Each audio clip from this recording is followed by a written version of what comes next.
কদিন যতগুলা ইলিশ মাছ লাগছে সবগুলার মাথা গুছিয়ে রাখছি। আসলে ইলিশ মাছগুলো খুব একটা বেশি বড় না, আর বড় ইলিশ মাছ খাবার মতো পয়সাও নাই। তো যাই হোক, ঘরে মোট 5 পিস ইলিশ মাছের মাথা থাইল। মাথাটায় লবণ আর হলুদটাকে মাখিয়ে লিয়া তেলের মধ্যে দিয়া মাথাটাকে ভেজিয়ে তুলে নিলি। এরপর ছোট ছোট করে আলু কেটে দিলি ও আলুগুলাকেও তেলের মধ্যে ভেজিয়ে নিলি।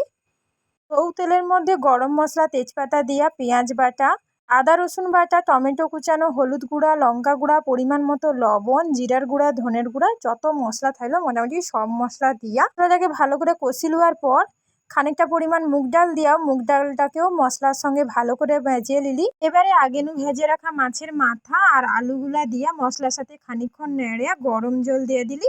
দিয়া খানিকক্ষণ ফুটিয়ে নিলি। মুগ ডালটা যখন সিদ্ধ হয়ে এলো, নামানোর আগে গরম মশলা আর ঘি দিয়া নামিয়ে নিলি। গরম ভাতের সঙ্গে খাইতে যে দারুণ লাগে।